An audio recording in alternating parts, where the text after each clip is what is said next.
This is DJ Rasta Root, and you're dialed into atlhiphop.com. Don't go nowhere.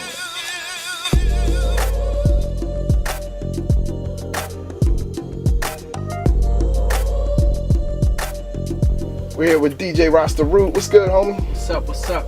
Chilling, man, chilling. So tell the people, a little bit about yourself. My name is DJ Rasta Root, born originally in Canada, parents from Trinidad.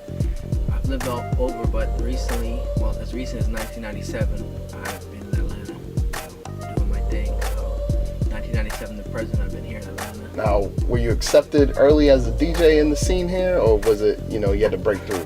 I had to break through. Actually, it was a challenge for me coming back. I didn't know what to expect because nobody knew me here. I didn't know if I even wanted to try and reinvent myself here or try and break into the scene. But I said, let me give it a shot. I spoke to my college buddy. He was like, you can do it. I have all the faith in you. Come back and do what you gotta do. So I came back and I did a CD called That Hot Joint Volume 1. There was never a Volume 2, but it was a Hot Joint Volume 1, and it was my first CD project. It was when people first started doing CDs, so I went through disc makers, got the disc done, and that was really my business card, my calling card for a lot of the gigs I ended up getting, a lot of the contacts I ended up making, and musically it was a little different. It was a little more East Coast, New York feel to it, but at that point it was okay, and I got a lot of recognition off of it, and I think that was one of the main reasons why I started getting integrated into the Atlanta hip-hop scene. Now, you're the founder of Smokin Shells. Talk about, what drove you to start that. Sure. I think, Smokin Shells originally started out as a loose collective of DJs in Japan. A few of my friends, a couple of Brazilian DJs, American DJs, and we just kind of would hang out together. And, we felt like, if the Wu-Tang Clan can do it back then, we can too. So we got, like-minded individuals to come together and, trade skills, trade ideas. We DJ together, we practice together, we go eat together. And that's how it started as far as the name Smokin Needles, because, we felt like as DJs and scratching and mixing that, with the heat you're creating, it's creating smoke. That's where it came from. And then from there, it developed into a label where all my mixtapes, or our mixtapes that came out would come through Smokin Needles. And then when I moved to, a few years after moving to Atlanta, I hooked up with Faceoff Friday, and he called me one morning.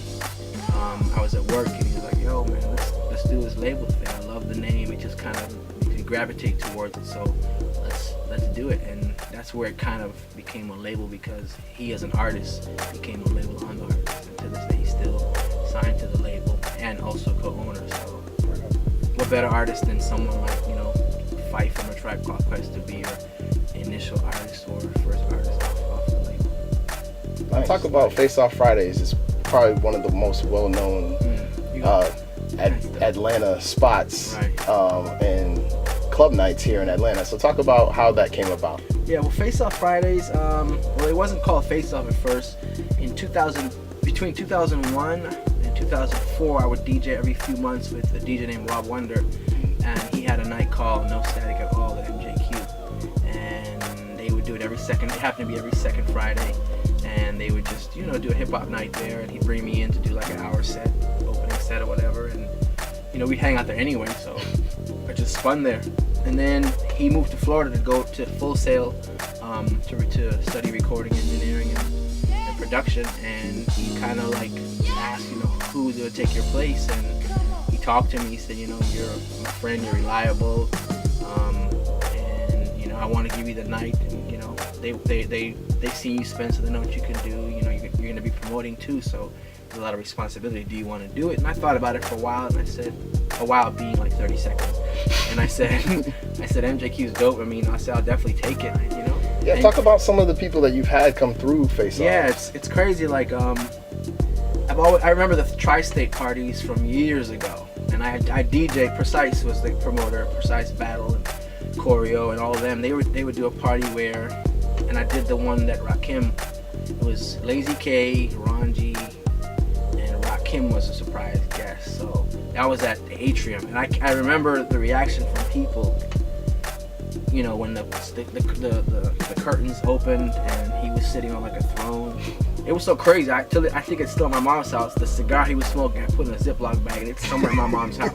Because it was, even though I knew he was showing up, it was Rakim, you know what I mean? Yeah. So what's on the future for DJ Rasta Root? The future for me, I'm working on a compilation album now.